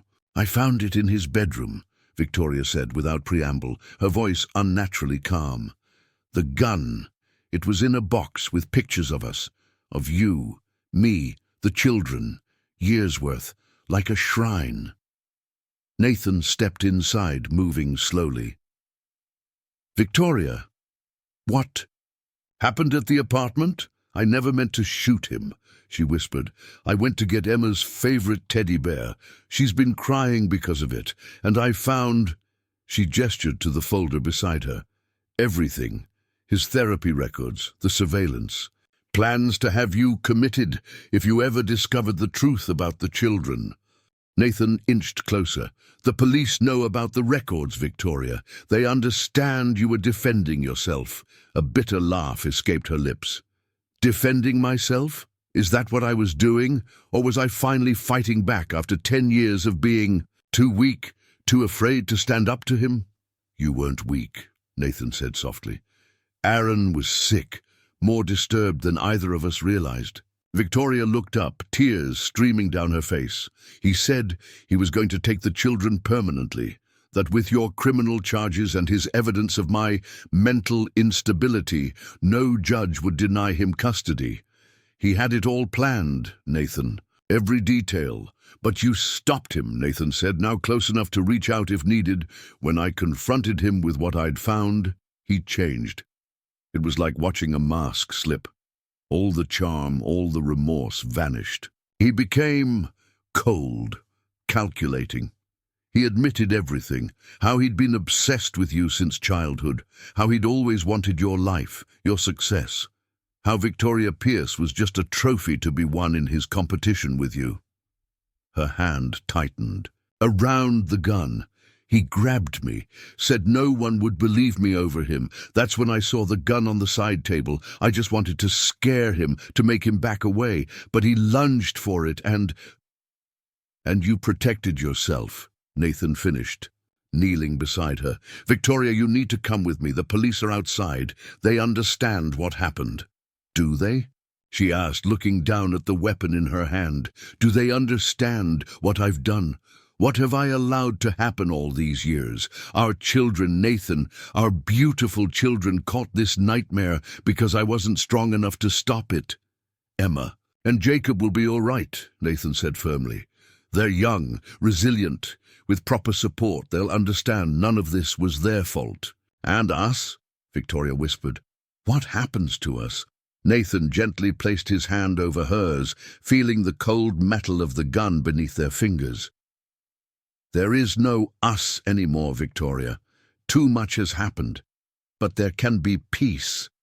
There can be healing for you, for me, for the children." Slowly, her grip on the weapon relaxed. Nathan carefully removed it, emptied the chamber, and set it aside. "He's still alive," Nathan told her quietly. "Aaron survived surgery. He'll face charges for what he's done." Victoria's eyes widened. "He'll manipulate the system. He always does." "Not this time," Nathan assured her. "Not with all the evidence we have now. Not with my testimony alongside yours." As if on cue, flashlight beams cut through the darkness outside. Detective Williams's voice called out, "Dr. Pierce? Mrs. Pierce? Is everything all right there?" Victoria took a deep, shuddering breath. "I'm so tired, Nathan. So tired of being afraid." "I know," he said, helping her to her feet. "It's over now. All of it." The interrogation room at Oakwood Heights Police Department was stark and impersonal. Beige walls, a metal table bolted to the floor, uncomfortable chairs, and the obligatory two-way mirror. Victoria sat with remarkable composure, considering the circumstances, her hands folded neatly on the table before her, her attorney hovering protectively at her side. "Mrs. Pierce," Detective Williams began, "walk me through what happened tonight, from the beginning." Victoria's voice remained steady as she recounted the evening's events. She explained how she'd gone to Aaron's apartment to retrieve Emma's treasured stuffed animal, how she had discovered the hidden files while searching the children's overnight bags. "I confronted him with what I'd found," Victoria continued. "At first he denied everything, claiming I was paranoid, unstable. When I showed him the psychiatric records, something changed. His entire demeanor shifted." "Changed how?" Williams prompted. "It was like watching someone remove a mask," Victoria replied, echoing what she'd told Nathan earlier. "The Aaron I knew, charming, apologetic, seemingly remorseful about our affair, just vanished. The person underneath was cold, calculating, almost gleeful that I'd finally discovered the truth." Victoria described how Aaron had boasted about his decades-long obsession with Nathan, how he had meticulously planned to take everything his brother had built. "He told me I was just a pawn," Victoria said, her voice finally breaking, "that he'd groomed me from the beginning to be receptive to his advances, that he'd studied me, learned my vulnerabilities specifically to drive a wedge between Nathan and me." Williams made notes, her expression neutral. "And the gun, where did that come from?" "It was on the side table near his desk. I saw it when he started moving toward me. I just wanted him to back away, to let me leave with the evidence. But when I picked it up, he lunged at me, saying no one would ever believe me over him, that he'd make sure I lost custody of the children. We struggled and—" Victoria closed her eyes briefly. The gun went off. "Did you intend to shoot Dr. Aaron Pierce?" Victoria's attorney interjected. "My client has made it clear this was self-defense during a physical altercation initiated by Dr. Aaron Pierce." Williams nodded, then continued. "Why didn't you call 911 immediately?" "I panicked," Victoria admitted. "All I could think about was protecting my children. I knew that even wounded, Aaron could still destroy us with his lies, his manufactured evidence. I grabbed the files and ran." The interrogation continued for hours, every detail examined, every timeline scrutinized. By dawn, Victoria Pierce had been charged with aggravated assault, a significant reduction from attempted murder, reflecting the district attorney's early assessment of the self-defense claim. 3 floors above the Oakwood Memorial Emergency Room, in a private suite guarded by police officers, Aaron Pierce lay unconscious. Surgical drains snaked from beneath his hospital gown. Intravenous lines delivered antibiotics and pain medication, and cardiac monitors tracked his vital signs. The bullet had missed his heart by centimeters, but had caused significant damage to surrounding tissue. The trauma surgeon who had operated described it as a miracle that Aaron had survived at all. Nathan stood in the doorway, observing the brother who had caused so much destruction. Despite everything, the sight of Aaron, pale, intubated, vulnerable, stirred complicated emotions. They had shared a womb, grown up together, pursued the same careers, achieved remarkable success side by side. And all the while, Aaron had harbored this pathological obsession, this need to possess what Nathan had built. Dr. Melissa Rivera approached, her surgical scrubs wrinkled from the overnight emergency procedure. "He's stabilized," she reported, quietly. "Barring complications, he should recover physically." "And mentally?" Nathan asked. Rivera shook her head. The psychiatric consult was unequivocal. "Your brother's condition is chronic, deeply ingrained. The psychosis might improve with medication, but the underlying personality disorder—" She trailed off, the prognosis clear without further elaboration. Nathan nodded, understanding the Medical reality all too well. Some conditions couldn't be cured, only managed, contained. I never saw it, he murmured, more to himself than to Rivera. All those years, and I never truly saw who he was. You weren't supposed to, Rivera replied gently. That's how these disorders work. The people closest to the patient often can't see the patterns because they're deliberately obscured. As Nathan turned to leave, Aaron's monitor registered a change, increased heart rate, subtle shifts in brain activity. He was regaining consciousness. Nathan hesitated, then stepped back into the room. He needed to see his brother's eyes to know if the person who awoke was the Aaron he thought he knew, or the creature that had been hiding beneath that familiar façade. Eyelids fluttered, fingers twitched. Aaron's gaze, unfocused at first, gradually sharpened as he became aware of his surroundings.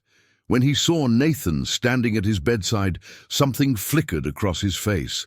Recognition, then calculation, then a strange, almost serene acceptance.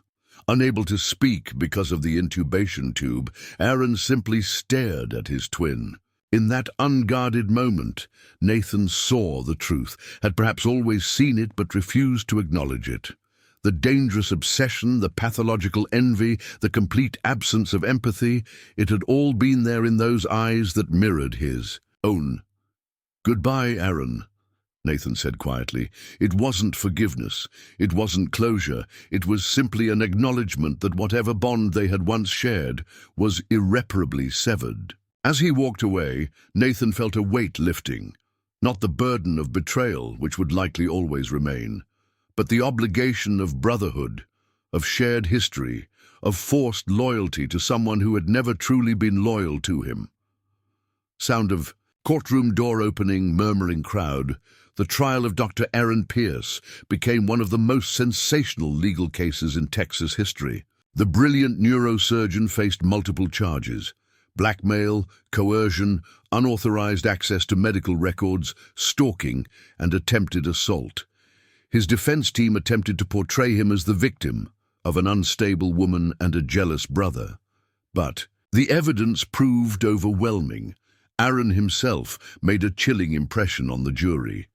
Despite his legal team's efforts to present him as contrite and mentally ill, his testimony revealed glimpses of the calculated manipulator beneath. When pressed about the surveillance photos, he spoke of his right to monitor his biological children. When questioned about accessing Nathan's medical records, he displayed no remorse, suggesting it was simply efficient to leverage his hospital access. Most damning was the forensic analysis of his computer, which revealed elaborate contingency plans. What Aaron would do if Nathan discovered the paternity deception, how he would discredit Victoria if she ever tried to leave. Even detailed scenarios for gaining custody of the children through manufactured evidence against both Nathan and Victoria. Victoria Pierce was charged with assault with a deadly weapon, but given the circumstances and evidence of long-term psychological manipulation, she accepted a plea deal for probation and mandatory counseling. The prosecutor, recognizing the jury's likely sympathy for a woman who had endured years of coercion, chose not to pursue more severe charges. As for Nathan Pierce, all charges against him were eventually dropped. The hospital board, after a thorough investigation, reinstated his surgical privileges, acknowledging that his actions, while serious, had occurred under extraordinary duress.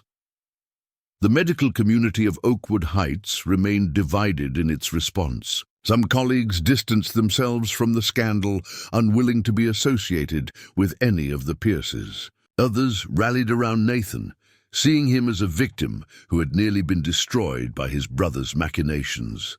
Dr. Harold Whitman, who had initially suspended both brothers, became one of Nathan's strongest advocates. "We almost lost one of the finest surgeons in the country because of this tragedy," he told the hospital board. "Dr. Nathan Pierce's hands have saved countless lives." We owe it to our patients to keep those hands in the operating room, not destroy a gifted healer because of circumstances beyond his control. 6 months later, Nathan sat on a park bench watching Emma and Jacob on the playground. His time with them was limited, supervised visitation every other weekend, but it was more than he had dared hope for during the darkest days. The children had been told a simplified version of events, that Uncle Aaron had been very sick and had hurt their mother, that both their parents had made mistakes, but loved them very much. Child psychologists worked with them weekly, helping them process the complex emotions no child should have to face. "Dad, watch this," Jacob called, swinging upside down from the monkey bars. Fearless, resilient, so much like the man Nathan had once been. "Be careful," Nathan called back, the protective instinct as strong as ever, biology notwithstanding. Victoria approached, sitting beside him but maintaining a careful distance. Their conversations now revolved entirely around the children, their shared past, too painful to revisit. "Emma's teacher says she's doing better," Victoria offered. "Her nightmares are less frequent." Nathan nodded. "That's good. Jacob mentioned she's starting piano lessons?" "Next week. She's excited." Victoria paused, then added, "Aaron's sentencing is tomorrow." "I know," Nathan replied. His brother faced up to 20 years in prison, the final chapter in a tragedy none of them had seen coming. "Will you be there?" Victoria asked. Nathan watched his children because despite everything, they would always be his children in the ways that truly mattered, as they played in the afternoon sunlight, so innocent, so untouched by the darkness that had consumed. "The adults in their lives? No," he said finally. "I've given my testimony, said everything I needed to say. Tomorrow, I have surgeries scheduled, 3 patients who need my full attention." Victoria nodded, understanding. Nathan Pierce, the healer, was choosing life over retribution, creation over destruction. They sat in silence for several minutes, the kind of silence that falls between two people who once shared everything but now shared only profound loss and the responsibility for 2 young lives. "I filed the paperwork to change my name back to Collins," Victoria said eventually. "I thought it might be easier for everyone, less connection to what happened." Nathan understood the practical reasons behind her decision, but he couldn't help feeling another small loss, the final severing of their family unit, at least in name. "What about the children?" he asked. "I've left that up to them when they're older," Victoria replied. "For now, they'll remain Pierces. It's what they know."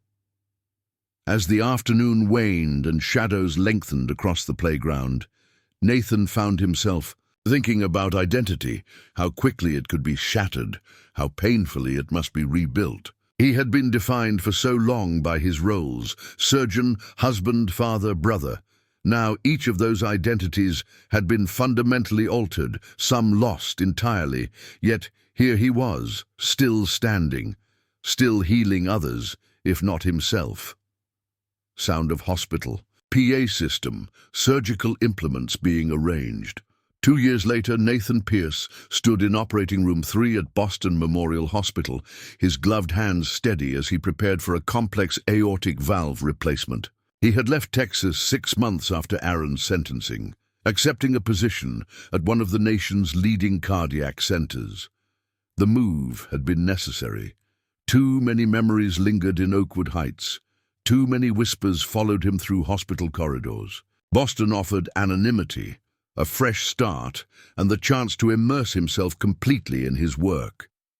The children remained in Texas with Victoria, but technology bridged the distance. Weekly video calls allowed Nathan to maintain his relationship. With Emma and Jacob, during school holidays, they flew to Boston, staying in the guest rooms of his modest apartment near the hospital. It wasn't the family life he had envisioned, but it had its own rhythms, its own moments of connection and joy. As Nathan performed the intricate valve replacement, his focus was absolute, his movements precise, Here, in surgery, he found a kind of peace that eluded him elsewhere. The operating room demanded complete presence. No dwelling on the past, no worrying about the future, only this moment, this heartbeat, this chance to mend what was broken.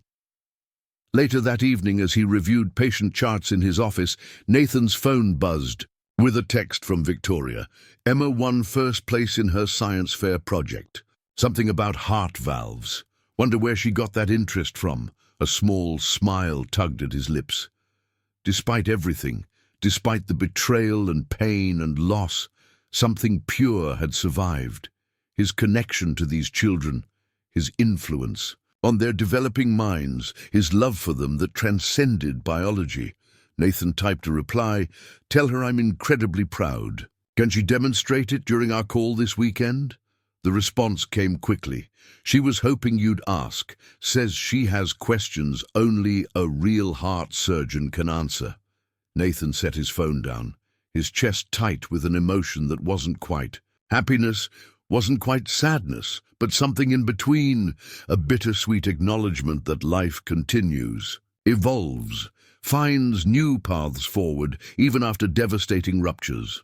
As for Aaron, he served his sentence in a psychiatric prison facility, his brilliant mind now occupied with manipulating fellow inmates and staff, rather than patients and family. The brothers had not spoken since the trial, and Nathan intended to keep it that way. Some wounds could never heal if the knife remained embedded. Victoria had remarried, a kind, uncomplicated accountant with no connection to the medical world. Nathan had met him briefly during a custody exchange and found himself grateful that Emma and Jacob had a stable, loving presence in their daily lives. And Nathan himself? He dated occasionally, but meaningful connection proved elusive. The trauma had left its mark, making trust a precious commodity he could rarely afford to spend. Yet he was not unhappy. His surgical skills had, if anything, improved, tempered by adversity, focused by loss. Residents at Boston Memorial spoke of him with reverence, calling him the machine for his unwavering precision under pressure. What none of them knew, what none of them could see, was that beneath the surgeon's mask was a man who had nearly lost everything, who had stared into an abyss of his own making, who had chosen, despite overwhelming provocation, to remain a healer, rather than become a destroyer. And in that choice, Dr. Nathan Pierce had found not redemption, perhaps, but something equally valuable, the quiet dignity of continuing to save lives, one heartbeat at a time, even after his own heart had been so thoroughly broken. The graduating class of Harvard Medical School sat in neat rows, their faces bright with anticipation beneath royal blue caps. Among the distinguished faculty on stage, Dr. Nathan Pierce cut an impressive figure in his academic regalia. At 50, his temples had grayed slightly, adding a distinguished quality to his appearance. The last 5 years had etched fine lines around his eyes, but his hands remained steady, those legendary hands that had performed over 2,000 successful cardiac surgeries. "It is my honor to introduce our commencement speaker," the dean announced. "Dr. Nathan Pierce, Chief of Cardiothoracic Surgery at Boston Memorial and recipient of this year's Lasker Award for his groundbreaking work in pediatric heart valve reconstruction. Dr. Pierce's innovative techniques have saved thousands of children worldwide and revolutionized our approach to congenital heart defects." Applause thundered through the hall as Nathan approached the podium. Few in the audience knew the full story behind his move from Texas to Boston 5 years earlier. His professional resurrection had been methodical and purposeful. Publications in prestigious journals, volunteer surgical missions to developing countries, mentorship of promising young surgeons. The scandal that had nearly destroyed his career now existed primarily as whispered rumors and occasional reference notes in psychological case studies on pathological jealousy. "Thank you," Nathan began, his voice carrying easily through the hall. When I was sitting where you are now, nearly 30 years ago, I believed medicine was primarily about skill, knowledge, and precision. I wasn't wrong, these are essential. But what I've learned since then is that healing is as much about understanding human fragility as it is about technical excellence. He paused, scanning the eager faces before him. Each of you will face critical moments in your careers, not just medical emergencies, but ethical dilemmas, personal challenges that bleed into your professional life, failures that seem insurmountable. How you respond to these moments will define you as physicians more profoundly than any surgical technique or diagnostic brilliance. The words weren't merely rhetorical. They emerged from the crucible of Nathan's own experience, the collapse of his marriage, the betrayal by his twin, the near destruction of his career, and the painstaking rebuild of his life and professional standing. Medicine will demand everything from you, he continued. Your time, your energy, your emotional resilience. Give it freely, but remember this. Protect your humanity. It is your greatest diagnostic tool and your most powerful healing instrument. As he continued his address, touching on the ethics of modern medicine and the responsibilities that accompanied the privilege of healing, Nathan thought about his own journey. He had nearly become something antithetical to everything he believed in, a destroyer rather than a healer. That moment in Aaron's apartment, gun in hand, had been his darkest hour. The fact that he stood here now, addressing the bright medical minds of tomorrow, felt like a kind of redemption he had never expected to find. Your technical skills will save lives, he told the graduates, but your compassion will heal them. Never forget the distinction. As Nathan concluded his address, a movement at the back of the auditorium caught his eye. A young woman with hazel eyes and honey-blonde hair slipped into a rear seat. Emma. Now 13, she bore a striking resemblance to Victoria, though her expressions, thoughtful, analytical, quietly determined, reminded Nathan more of himself than anyone else. After the ceremony, as faculty and graduates mingled at the reception, Emma approached, navigating the crowd with surprising poise for a teenager. "That was a good speech, Dad," she said, embracing him briefly. "Mom said it might be boring, but it wasn't." Nathan smiled. "High praise indeed. Where's your brother?" "Outside with Gary. They're looking at the weird statues." She rolled her eyes, with the exquisite disdain only a teenage girl could master. "Jacob thinks everything in Boston is historic, and therefore automatically interesting. Gary was Victoria's husband of 3 years, a patient, good-natured man who had seamlessly integrated himself into the children's lives." Nathan had initially harbored private reservations, but time had proven Gary to be exactly what he appeared, a decent man who genuinely cared for Emma and Jacob. The journey to this comfortable co-parenting arrangement had been neither quick nor easy. The first 2 years after the scandal had been particularly difficult, with supervised visitations and tense custody exchanges. Nathan remembered one particularly painful Christmas when Jacob, then 7, had asked why Santa couldn't make their family normal again. That question had prompted Nathan and Victoria to reconsider their approach. Despite the irreparable fracture in their relationship, they recognized that continued animosity only compounded the children's trauma. Gradually, they established a new normal, one built not on the ashes of their marriage, but on the solid foundation of their shared love for Emma and Jacob. "Your mother didn't come?" Nathan asked, already knowing the answer. Emma shook her head. "She said it would be awkward. Plus, she's getting ready for Jacob's birthday tomorrow." Tomorrow's celebration would mark Jacob's 12th birthday. Despite the distance between Boston and Texas, Nathan had never missed a birthday, a school play, or a science fair. The custody arrangement had evolved over the years, from supervised visitation to shared holidays to the current arrangement where the children spent summers and school breaks in Boston. "I saw your name in my science textbook," Emma said abruptly. We were studying cardiovascular systems, and there was a whole section on the Pierce technique for valve reconstruction. Is that really you? Nathan nodded, oddly moved by her discovery. That's the procedure I developed about 7 years ago. Before everything happened, Emma said quietly. The everything hung between them, the unspoken reference to the family implosion that had changed all their lives. Over the years, as the children matured, they had been given increasingly complete versions of the truth, carefully calibrated to their emotional readiness.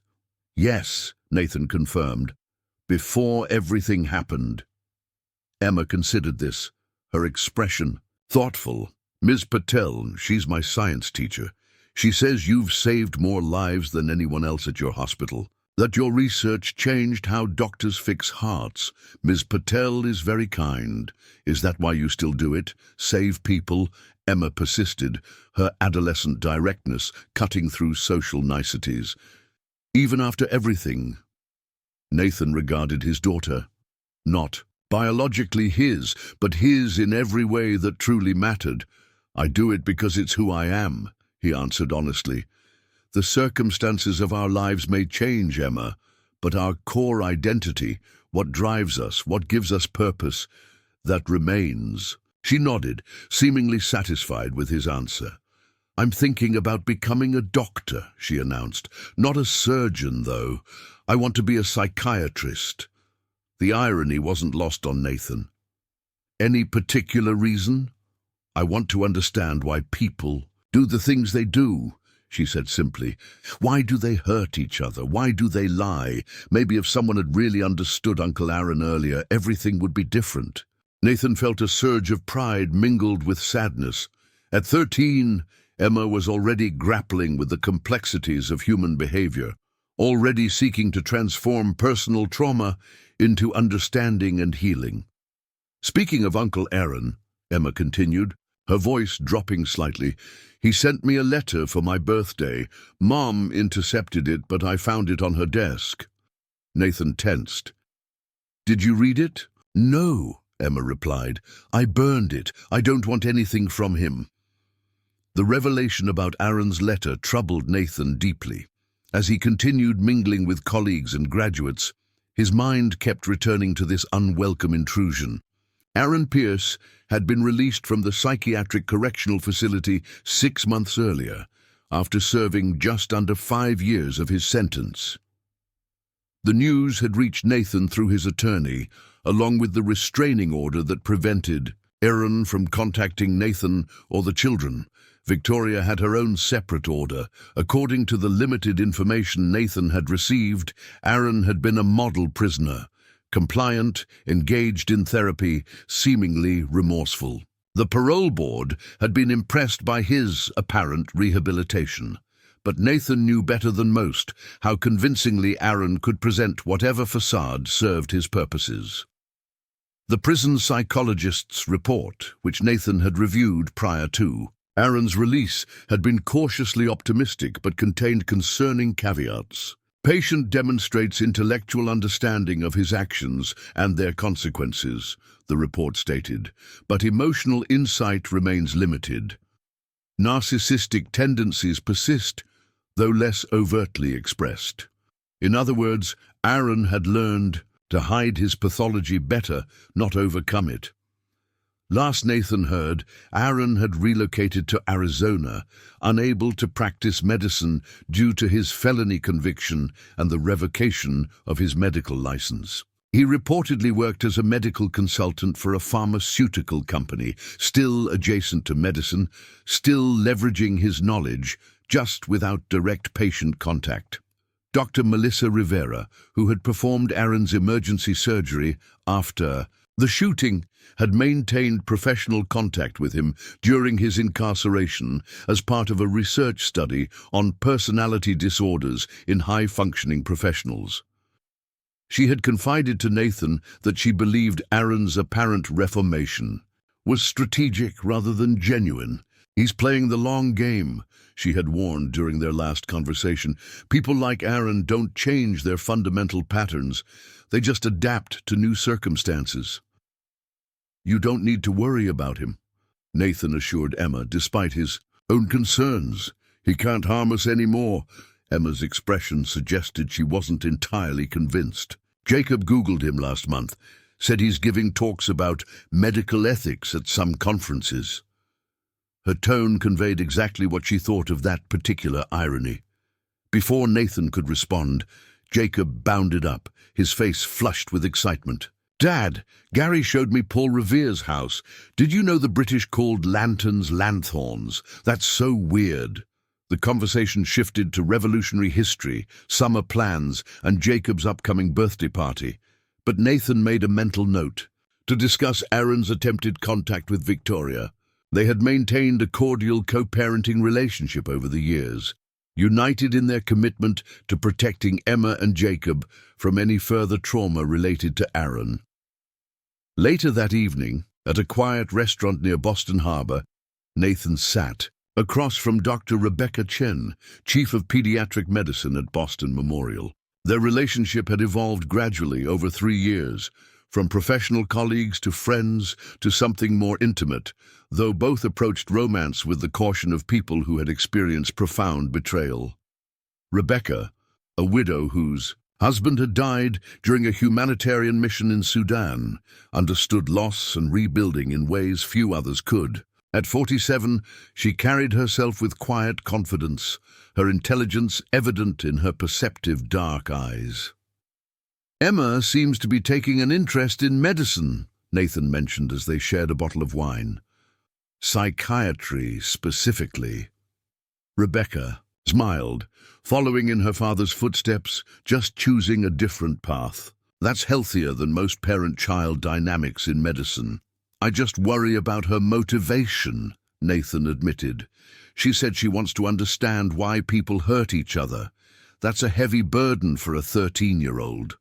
Children who experience trauma often try to master it through understanding, Rebecca observed. She hesitated, then added, Have you told her about the foundation? The Pierce Foundation for Psychological Trauma Research was Nathan's most recent project, a non-profit organization dedicated to studying the psychological impact of familial betrayal and developing interventions for children affected by family violence. Funded largely by the proceeds from Nathan's surgical innovations, the foundation had already established programs in 3 major cities.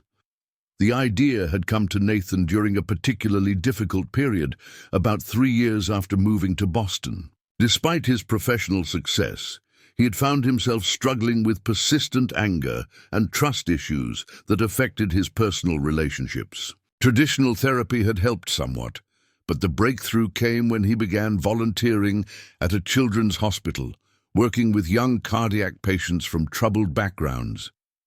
Witnessing their resilience, their capacity to heal physically, while carrying profound emotional wounds, had inspired him. If these children could face open-heart surgery with courage, surely he could face his own trauma with equal determination. More importantly, perhaps he could use his resources to help others navigate similar journeys. Not yet, Nathan replied. I was waiting until it was more established. Rebecca reached across the table, her hand covering his. It might help her to know you're working to prevent other families from experiencing what yours did, that you found a way to transform that pain into something positive. Nathan nodded, grateful once again for Rebecca's insight. Their relationship had developed slowly, cautiously, both of them wary of vulnerability after their respective traumas. But in Rebecca, Nathan had found something he thought lost forever. Trust. Aaron tried to contact Emma, he said after a moment. Send her a letter for her birthday. Rebecca's expression tightened. She had never met Aaron, but she understood the danger he represented. Do you think he'll escalate? I don't know, Nathan admitted. That's what worries me. With Aaron, the most dangerous thing was always what I didn't see coming. The last time Nathan had seen his brother in person had been at the sentencing hearing. Aaron had looked directly at him as the verdict was read, his expression unnervingly calm, almost satisfied, as if even in defeat he had achieved some private victory. That look had haunted Nathan for months afterward. "The restraining order is still in effect," Rebecca pointed out. "If he attempts any further contact, you can have him arrested." "It's not just legal consequences I'm concerned about," Nathan explained. "It's his psychological hold. Even from a distance, even after everything that happened, he has this ability to manipulate, to create doubt, to insert himself into our lives." Rebecca considered this. "You know, in pediatrics, we sometimes see siblings of chronically ill children develop what we call invisible patient syndrome. They're so used to being overshadowed by their siblings' medical needs that they build their identity around not being seen, not being the center of attention." "You think that's what happened with Aaron?" Nathan asked, intrigued by the parallel. "I think it's more complicated than that," Rebecca replied thoughtfully. "But from what you've told me, Aaron's obsession with becoming you suggests a profound identity disturbance, as if he couldn't exist authentically as himself, only as a mirror or replacement of you." Nathan had never considered it from that angle. Throughout their childhood and early adulthood, he had always seen Aaron as the more charismatic twin, the risk-taker, the one who pushed boundaries while Nathan followed rules. Had that been Aaron's authentic self, or merely a reaction formation, a way to distinguish himself while secretly coveting Nathan's stability? "The Foundation's research might actually help us understand people like Aaron better," Rebecca suggested. "Not to excuse their actions, but to identify warning signs earlier, to intervene before manipulation turns to violence." "Then don't let him," Rebecca said firmly. "You've rebuilt your life, Nathan. You've created something meaningful from unimaginable pain. Don't give him the power to threaten that." As they finished dinner and walked along the harbor, the lights of Boston twinkling against the dark water, Nathan reflected on the journey that had brought him here. From the heights of surgical success in Texas to the depths of betrayal and near destruction, and now to this new chapter, different than what he had once envisioned, but no less meaningful. "I sometimes wonder what would have happened if I had pulled the trigger that night," Nathan confessed, stopping to lean against the railing overlooking the water. "If Emma hadn't called, if I hadn't heard her voice." Rebecca stood beside him, her shoulder touching his. "But you didn't." That moment of restraint, of choosing not to become what you despised, that defined you more than any success in the operating room. "It was so close, though," Nathan murmured. "That line between healer and destroyer, it was thinner than I ever imagined." "That's true for all of us," Rebecca replied. "The capacity for both exists in everyone.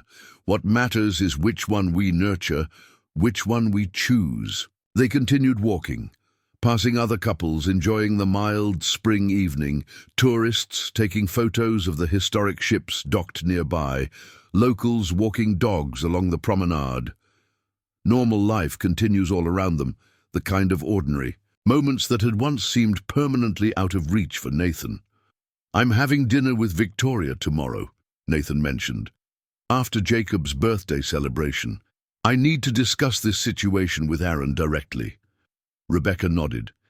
"Do you want me to join you?"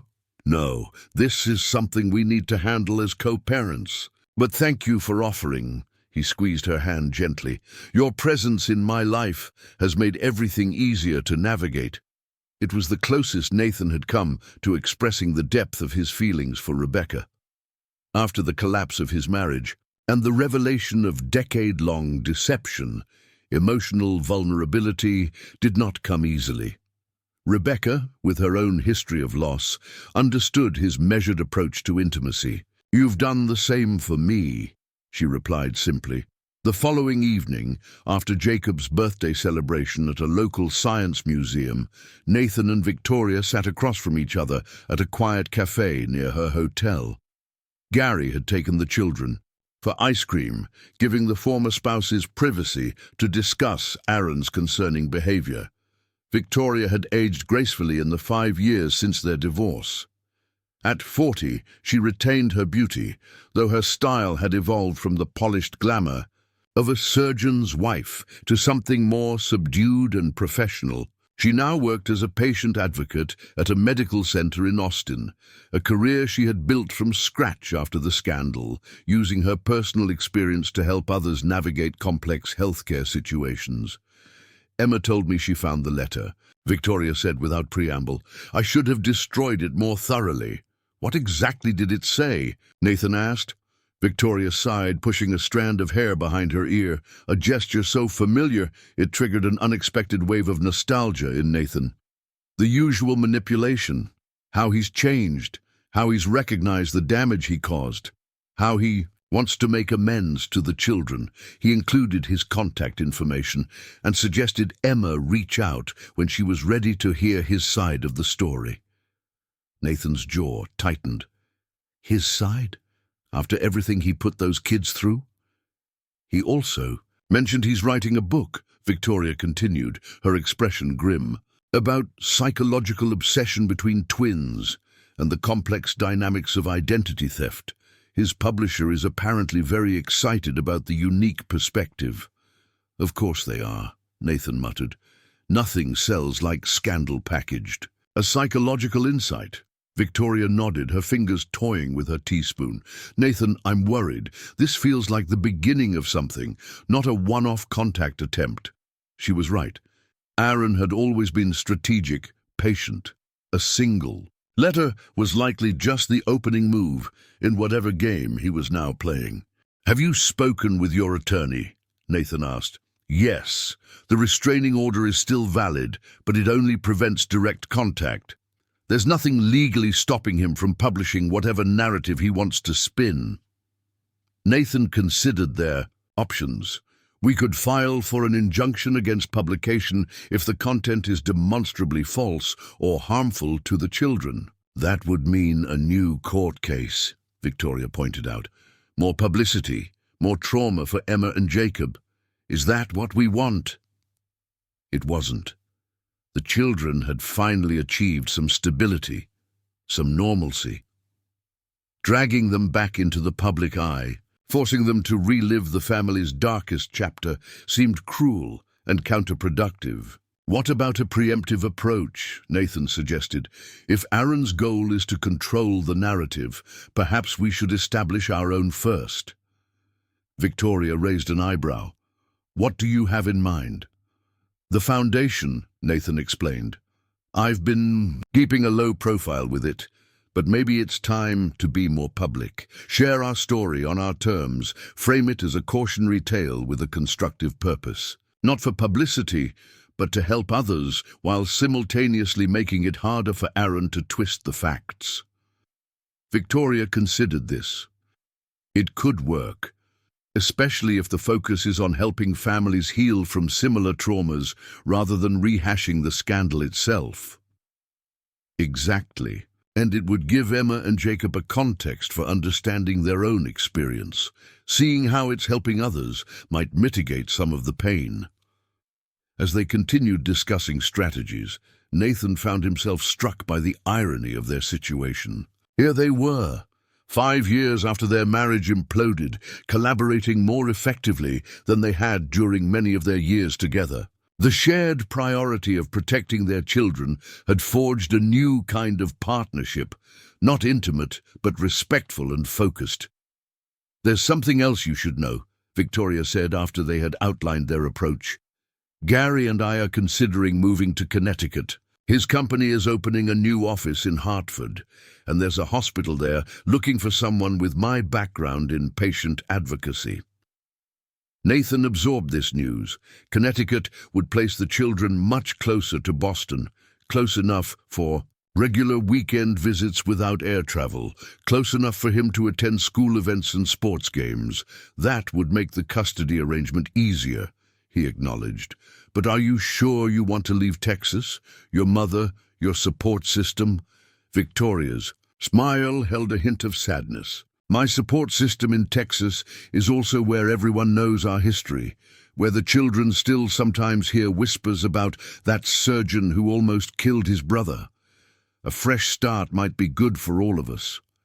Nathan nodded, understanding. Despite his professional redemption in Boston, he knew firsthand the value of distance from the scene of one's greatest pain. "If you decide to make the move, I'll help however I can," he promised. As they parted ways outside the cafe, Victoria hesitated, then said quietly, "You've become the man I always thought you were, Nathan. Not perfect, but honest, real. I'm sorry it took all this for me to see that." Nathan accepted the bittersweet compliment with a nod. "We're all trying to be better versions of ourselves. Some days are more successful than others."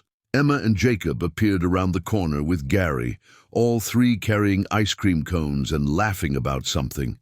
Seeing them together, these children who had survived unimaginable family trauma, now capable of simple joy, Nathan felt a surge of protective determination. Aaron might be planning his next move, might be crafting his version of their shared history, but he would not dictate. Their future, the foundation, the potential move to Connecticut, Nathan's relationship with Rebecca, Victoria's marriage to Gary.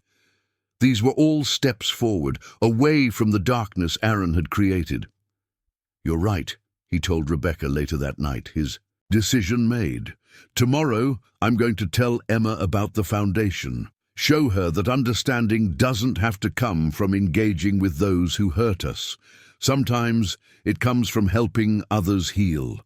As they sat on Rebecca's balcony, watching the city lights shimmer in the distance, Nathan Pierce, surgeon, father, survivor, felt something that had been elusive for many years: peace.